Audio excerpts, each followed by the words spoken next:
Emang itu benar Pak Ustadz? Ada kampung itu satu kampung itu kalau ada guru ngaji, terus ada ustadznya yang datang ke kampung itu mati.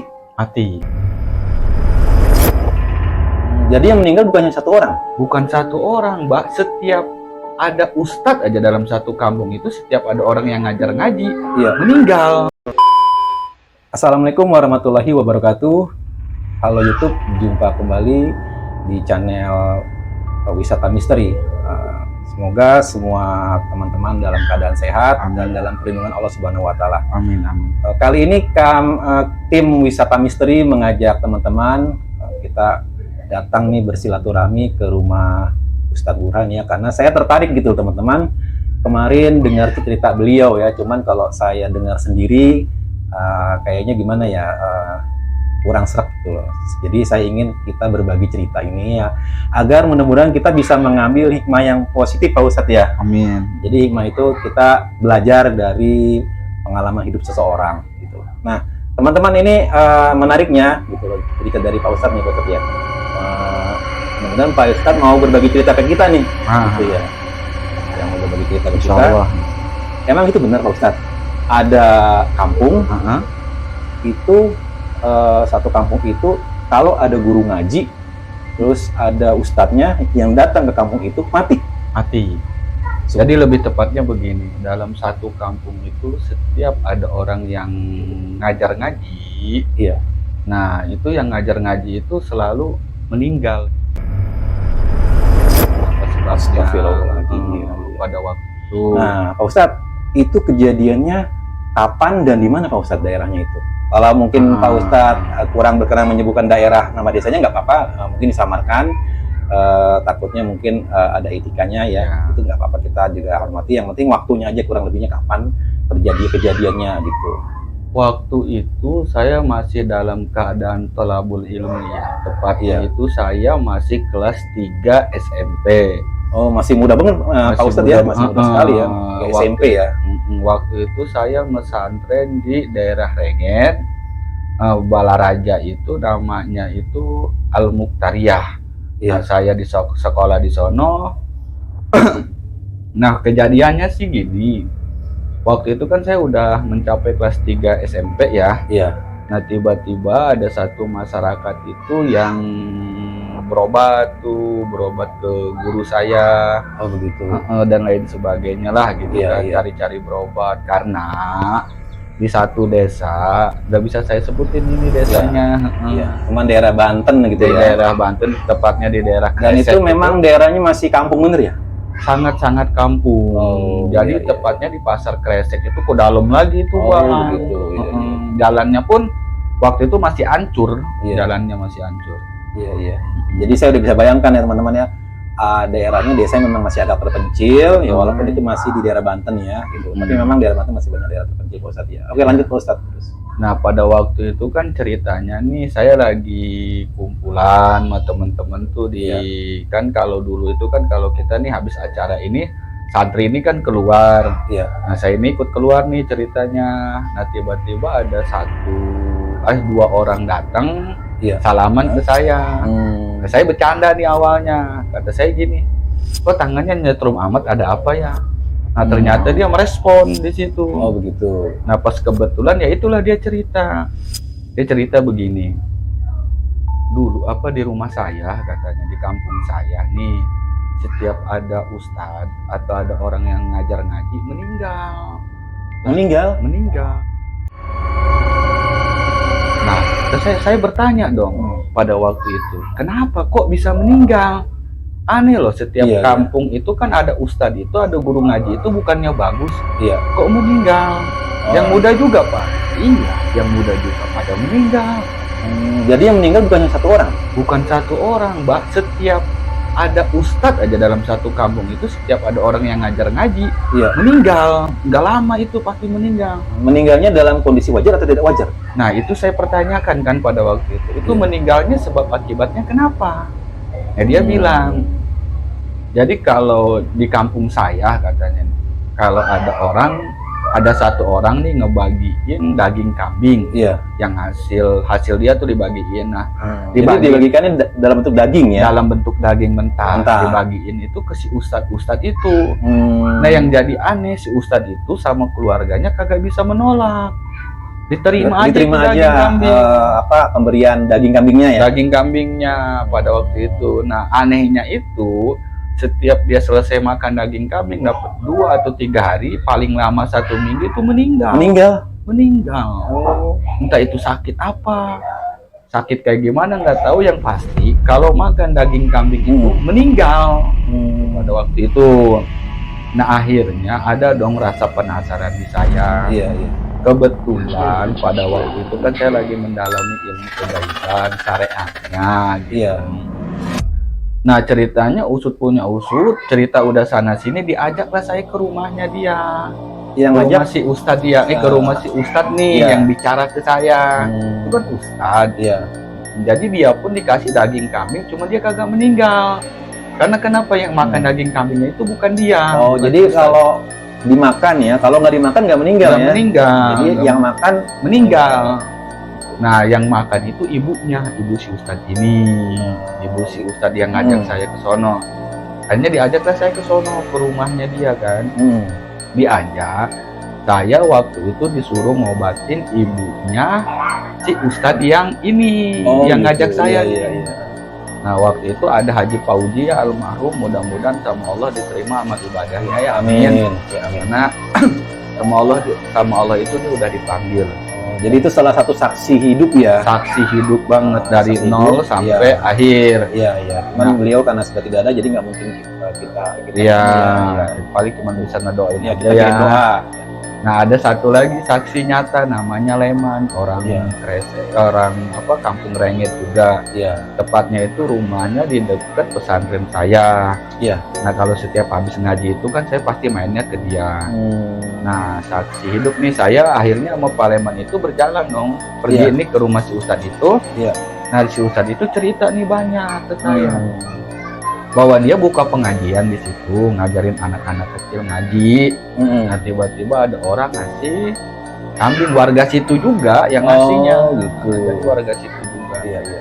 Nah, akhirnya diterimalah sama ibunya, dimakan. Nggak lama kemudian, ini maaf ya, saya bicara ini, payudara si ibunya itu angus. Peseng. Gitu. Cuman nggak meninggal. Cuman payudaranya itu bener-bener angus, dari mulai dada sini sampai ke situ bener-bener kayak orang dibakar. Ada panasnya doang, tapi kulit nggak melekah gitu. Cuman hitam kayak orang dibakar aja. Iya. Nah, pada waktu itu, nah saya disuruh ngobatin itu gitu kan, alhamdulillah. Iya. Ini ceritanya, saya sama Pak Leman itu saya obatin tuh. Iya. Jadi si ibu itu susunya gitu. Akhirnya sama Allah diijabah, selesailah pada waktu itu. Cuman saya bilang begini. Itu sembuh ya Pak Ustadz ya? Alhamdulillah. Sembuh, dipegang pohonnya sembuh ya? Alhamdulillah sembuh. Nah, cuman saya bilang kayak gini, Bu, Pak Ustadz, ini mah harus dijemput balik. Kata saya begitu. Jadi harus ada perlawanan. Harus ada perlawanan. Jangan mau nih kita diginiin terus. Harus ada yang melawan. Berarti di si desa itu ada orang yang memang membuat seperti itu ya? Mungkin di faktor kekayaan kali ya. Kalau kata kita mungkin pesugihan, cuman butuh tumbal. Jadi ada motif seperti itu. Ada motif seperti itu. Kalau menurut saya ya. Nah, masuk akal sih Pak Ustadz. Betul juga. Akhirnya kan saya mengajukan begini, Pak Ustadz, kita harus melawan. Jangan sampai orang-orang yang kagak berdosa terus begini. Gimana caranya? Ayo kita minta sama Allah. Kita ngadain nih sholat tahajud, sholat hajat. Ayo tengah malam kita minta sama Allah. Iya. Nah gitu rencananya. Nah tiba-tiba di atas genteng itu ada yang ngebeletak. Ada bunyi keras gitu. Ada bunyi keras kayak dilempar, tapi barangnya kagak ada. Akhirnya kita pun kaget dong. Setelah kita kaget, ternyata ada beberapa makhluk itu yang berkeliaran itu di dalam rumah ada. Kan rumahnya itu sampingnya kan kebon. Di depan sono kan ada kandang ayam negeri. Makhluknya bentuknya apa Pak Ustadz? Kalau pada saat itu sih banyak ya. Ada. Kalau ini yang saya tahu nih dulu ada orang hitam gitu kan, tumbuh itu cuman hitam aja, matanya merah, terus ada kayak anak kecil jalan-jalan gitu, itu yang dilihat sama saya. Terus ada juga kakek-kakek, cuman dia bawa sesuatu di tangannya itu kayak sesuatu kayak ember gitu ya, cuman kayak ada bekas darah-darah dan lain sebagainya. Nah, yang begitulah ceritanya nih, keyakinan saya. Saya masukin tuh ke dalam botol ceritanya, sama karena kan kita kan punya keyakinan sendiri-sendiri ya. Ilmu yang saya pelajari begitu. Jadi waktu itu saya giring-giringnya dimasukin ke botol. Jadi goibnya itu oleh Pak Ustadz dimasukkan ke dalam botol. Karena kan bagi saya itu penyakit. Berdua waktu itu sama Pak Iman. Itu botolnya botol beling apa? Botol beling. Botol beling. Botol beling. Pada waktu itu ya, saya itu kan botol beling. Nah, setelah selesai yang di dalam rumah, akhirnya saya pindah ke samping rumah yang di kebun itu. Nah, di kebun itu kan banyak banget makhluk tuh, ada pocong, kunti dan lain sebagainya, banyak lah. Nah, habis itu kan saya giring masukin ke dalam botol. Nah, kagak lama nih, apa yang terjadi? Apa tuh, Mas? Botolnya itu meledak. Si botol yang saya masukin itu bener-bener meledak. Dan itu saksinya banyak. Bukan saya sama Paleman aja, ada si Ustadz itu, ada si ibu itu, ada Haji Paudi itu. Nanti kalau botolnya meledak, makhluknya itu keluar lagi? Keluar, karena asapnya banyak. Di situ kan banyak asap gitu ceritanya. Nah, berpikirlah saya di situ. Akhirnya saya di situ berinisiatif pakai botol aqua plastik. Kalau aqua kan nggak bisa meledak. Nggak bisa meledak. Akhirnya kan saya coba deh beli botol aqua, saya masukin ulang, terus yang di pinggir samping rumah itu kan banyak tuh, saya masukin lagi. Nah, saya butuh waktu itu 3 botol. Oh, sampai 3 botol? Sampai 3 botol. Ada 2 botol itu yang bener-bener meleot kayak diperes. Oh, kayak dipanasin meleot gitu ya? Meleot. Berarti itu bentuk energi dari interaktif atau interaksi atau energi dari si makhluk yang saya masuk. Tapi nggak bisa keluar ya? Nggak bisa keluar. Selama botolnya tertutup rapat. Bahkan botolnya terbuka pun aslinya nggak bakal keluar. Karena kan sama kita udah dipagar gaib, pagar gaib rutin. Nah, setelah itu kan si botol yang 2 ini meleot nih. Yang meleot. Akhirnya kan saya cerita nih ke Haji Paudi. Nah, Haji Paudi pun nyaksiin, Pak nih, insya Allah udah kagak ada lagi nih makhluk-makhluk di sini. Kata saya. Karena sama saya kan udah dikebotolin ceritanya. Terus ini kita harus ngadain gempur atau kita harus ngadain perlawanan. Jadi kita jangan diam aja. Bisa aja dong makhluk yang kita ambil ini gitu kan, tiba-tiba kalau dianya kagak senang diserang lagi, dikirim lagi, kan kagak ada beresnya. Berarti itu memang makhluk kiriman ya? Makhluk kiriman, jadi emang asli. Karena kan gitu.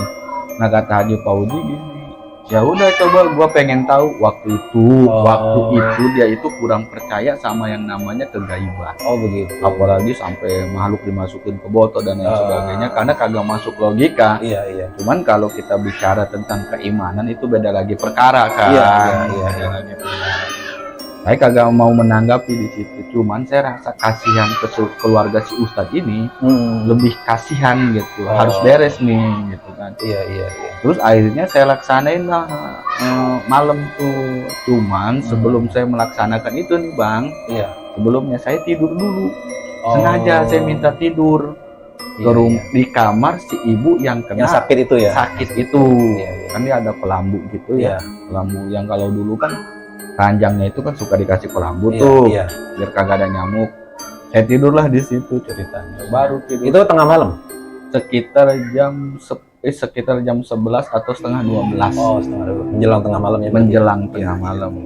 Nah, saya tidurlah di situ. Paleman lagi ngobrol sama si Ustadz Haji Paudi. Nggak tahu deh apa yang diobrolin. Cuman saya tidur lah di situ. Pengen tahu nih. Karena pada waktu itu prediksi saya ini jam itu pasti ada kiriman balik, prediksi. Jadi kan dikirim kembali ya. Dikirim kembali. Makanya sengajalah saya tidur di tempat si ibu yang kena keluh itu. Tepatnya ibunya si Ustadz. Nah, habis itu saya tidur itu kan pakai baju yang sama. Nah, di tempat yang sama, di ranjang yang sama. Nah, bermimpi saya itu dipakai baju yang sama, ranjang yang sama, waktu yang sama. Nah, di dalam mimpi saya itu saya didatangin delman.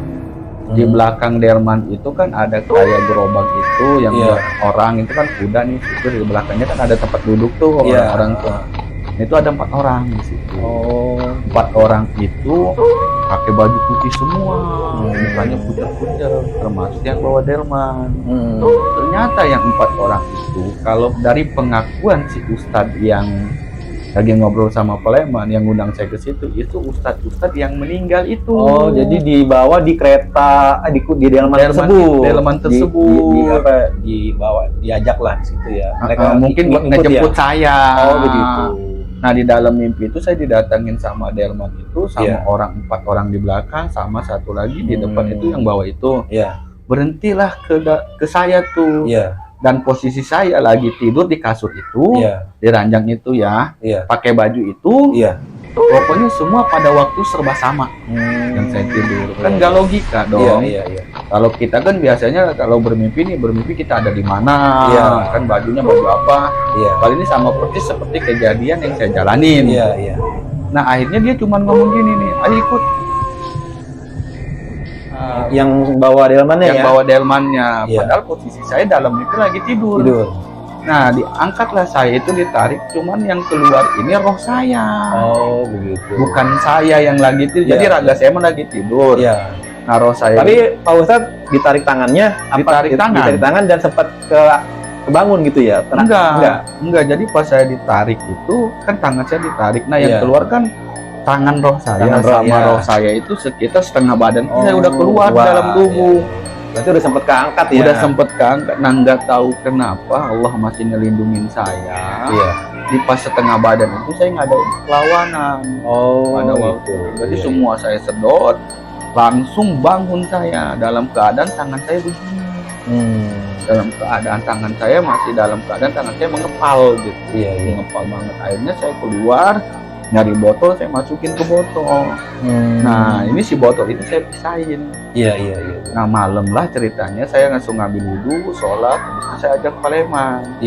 Digempur nih ceritanya si dukun sama saya. Si dukun ini saya gempur. Niatnya sih siapa aja yang ngejahatin nih keluarga, sama yang tadi ngejahatin saya, mau saya gempur gitu niatnya.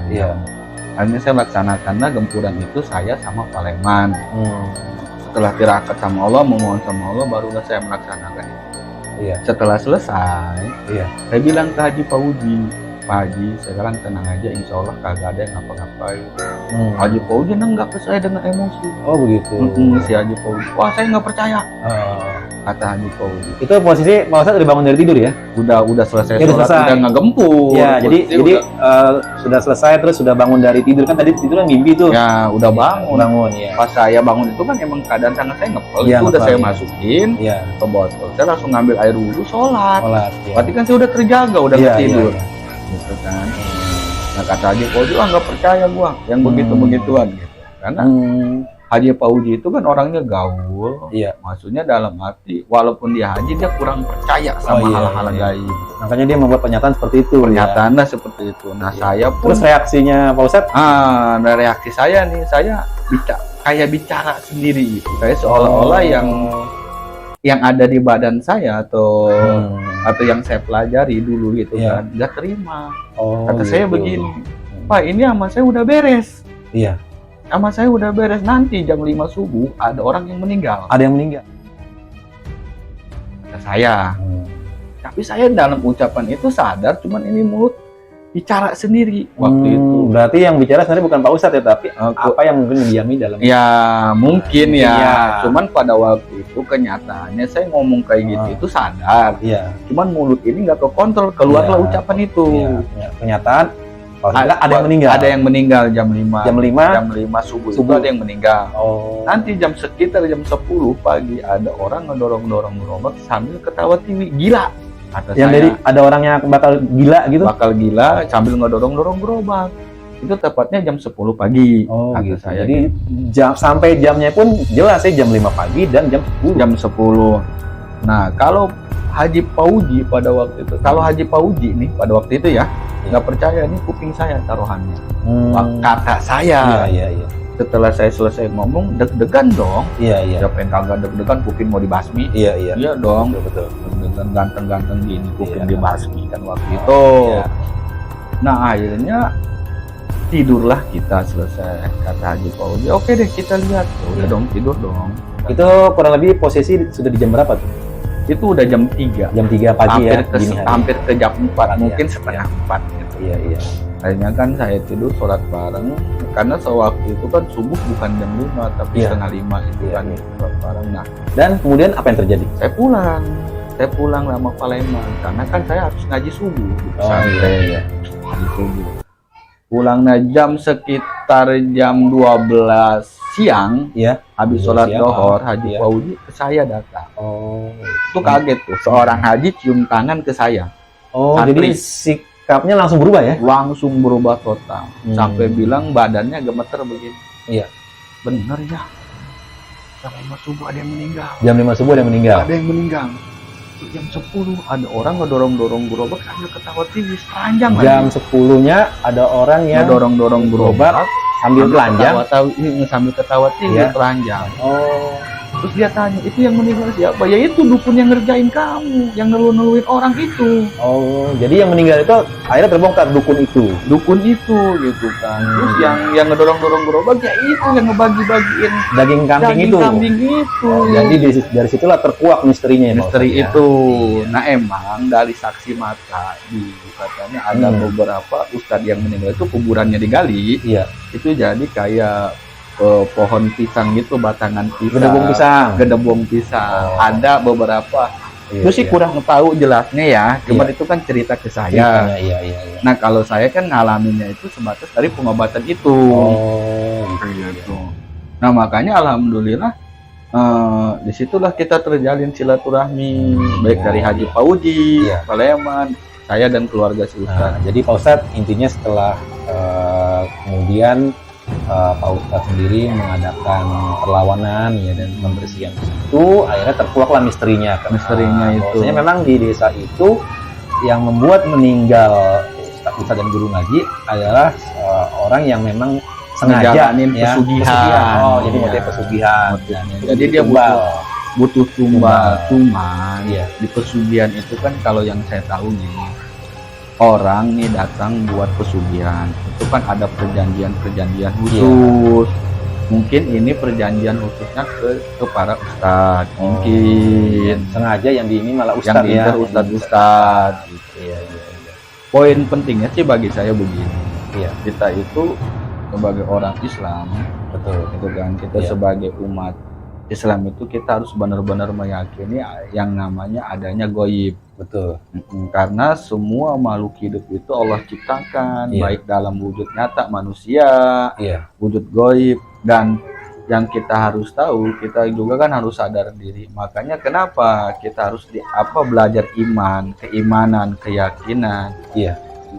Kalau kita bicara keimanan, keyakinan itu kan di luar akal sehat. Betul. Akal sehat itu kan kagak mampu tuh Iya. nampung tentang iman. Betul. Contoh, Allah itu kan goib. Iya. Coba kalau menurut akal kita sholat sama yang goib kan aneh, kan Iya. nggak nyampe. Iya, betul. Siti Maryam Iya. hamil kagak ada bapaknya, Betul. kan aneh. Iya. Tapi kalau kita bicaranya kekuasaan Allah selesai. Iya. Iman, ada malaikat, kok orang tiba-tiba bisa mati diambil sama malaikat, kan goib. Betul. Itu kalau kita bicaranya iman selesai. Iya. Cuman satu hal yang pasti, kalau saya meyakini gini, ma asoba min musibati illa biiznillah wa may yu'minuna billahi yahdi qalbah wallahu ala kulli syai'in qadir. Ma asoba, tidak ada satu musibah min musibati, dari setiap musibah yang menimpa diri kamu, Iya. illa biiznillah, kecuali dari Allah. Iya. Wa may yu'minuna billahi yahdi qalbah. Iya. Jika kita beriman kepada Allah, meyakini adanya Allah, percaya pada Allah, yahdi qalbah, Allah bakal memberikan petunjuk nih. Iya. Allah bakal memberikan petunjuk kemana? Qalbah, ke hatimu. Wallahu ala kulli syai'in qadir. Jadi sesungguhnya Allah Maha mengetahui. Jadi apapun musibah yang terjadi dalam diri kita, jangan sekali-kali kita kendor keyakinan sama Allah. Minta sama Allah. Gitu. Jadi kalau kita udah yakin sama Allah, minta sama Allah, insya Allah semua masalah-masalah itu selesai. Pasti selesai. Jadi kita harus meyakini meminta pertolongan hanya kepada Allah. Manusia, ustadz, kiai dan lain itu kan cuma media syariat. Syariat hakikatnya kan Allah. Begitupun saya waktu itu. Saya sama Pak Leman waktu itu misalnya ngerjain itu, kalau Allah nggak diijabah ya percuma. Cuma dapat cabut. Makanya kita harus yakin nih, apapun yang kita lakuin ya syariat. Nolong orang kita itu namanya syariat, ngobatin orang namanya syariat. Hakikatnya kan Allah sama atas izin Allah. Atas izin Allah. Kita manusia hanya berdoa dan berusaha. Nah itu pun apalagi kan kalau di zaman sekarang ini makin modern itu, ilmu yang arah ke sono kan banyak. Makanya pertebalah diri sama sholat, ngaji, istighfar, iman. Pokoknya tebalin, deketin lah, cobalah diri sama Allah. Kita lakuin apa yang kita bisa. Agar apa? Agar terhindar dari hal-hal yang begitu. Maksudnya itu salah satu upaya yang bisa kita lakukan masing-masing ya. Di rumah ya. Ya Pak Ustadz. Jadi ini Pak Ustadz udah panjang lebar ceritanya ya. Nah, mudah-mudahan dengan ada tabir itu, gitu Pak. Mungkin teman-teman juga, buat saya juga, kita sama-sama belajar bahwasanya memang kita hidup di sekitar kita ini banyak yang bersinggungan ya dengan hal-hal gaib ya. Hal yang memang gaib itu kan salah satu makhluk Allah juga ya Pak. Jadi kita memang pasti berdampingan ya, hanya kita tinggal bersikapi. Ya mudah-mudahan dengan peristiwa ini kita belajar, kita mendapatkan hikmah ya Pak Ustadz ya bersama-sama ya, sehingga kita juga selalu berdoa agar selalu terhindar dari godaan setan yang menyesatkan Pak Ustadz ya. Apalagi sama orang-orang yang mau niat ngirim-ngirim penyakit kalau dan lain sebagainya. Kalau kitanya dekat sama Allah, sering baca Quran, sering sholat, yang kayak gitu terhindar. Jadi kuncinya mah ada di diri kita juga. Makanya jadi kita bisa mudah diserang, disusupi kalau iman kita kurang gitu. Kalau kita juga jangan salah, kalau pikiran kita terlalu lebay, orang bilang terlalu lebay, dikit-dikit goib, dikit-dikit itu juga mudah. Makanya segala sesuatu itu ya kita harus pasrahin ke Allah. Berbanyak apa? Berbanyak sholat, istighfar, ngaji ya. Nah kalau udah begitu ya kayak gitu jauh ya. Sebab kita berusaha untuk dekat sama Allah. Kenapa bisa jauh ya? Mereka juga ciptaan Allah kok. Betul. Oke, sahabat wisata misteri, mungkin itu sekelumit kisah yang bisa disampaikan oleh Pak Ustadz Burhan kepada kita semua. Mudah-mudahan kita bisa mengambil hikmah positif dari tabir tersebut. Oke, dari daerah Selatan di sini, Dedi Aryadi mengucapkan para teman-teman semua di sini yang mudah-mudahan kita bisa bertemu kembali di konten-konten selanjutnya yang bisa bermanfaat ya. Wassalamualaikum warahmatullahi wabarakatuh. Terima kasih banyak Pak Ustadz. Sama-sama Bang. Semoga sehat-sehat semua.